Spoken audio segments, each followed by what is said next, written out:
కాంగ్రెస్ వాళ్ళు ఎలక్షన్లకు ముందు గ్యారంటీ కార్డులు మంచి యాదికుందా, ఇది మా గ్యారంటీ అని.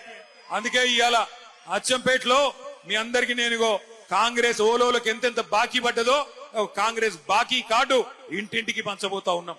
ఎవలోలకు ఎంతెంత బాకీ పడ్డది కాంగ్రెస్ అంటే, ఆడపిల్లల విషయమే తీసుకుంటే, మహాలక్ష్మి పథకం విషయమే తీసుకుంటే, ఒక్కొక్క ఆడబిడ్డకు 22 నెలలను నెలకు 2,500 చొప్పున 55,000 రూపాయలు కాంగ్రెస్ పార్టీ బాకీ ఉన్నది.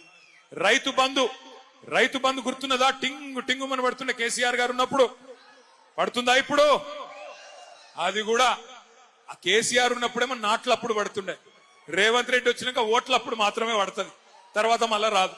పార్లమెంట్ అప్పుడు పడ్డది, మళ్ళా పంచాయతీ ఎలక్షన్ ఉన్నాయేమో అని మొన్న కొంతమందికి వేసినాడు.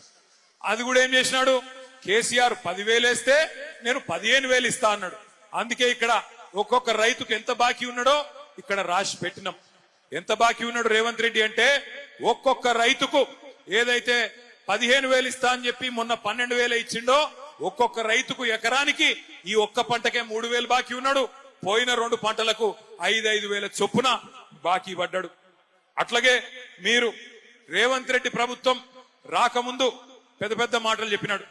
కేసీఆర్ ప్రభుత్వం ఒక ఆడపిల్ల పెళ్లి చేసుకుంటే 1,00,000 రూపాయలు ఇస్తున్నది, మరి నేను 1,00,000 రూపాయలు కాదు దాని మీదికెళ్లి తులం బంగారం ఇస్తా అన్నాడు.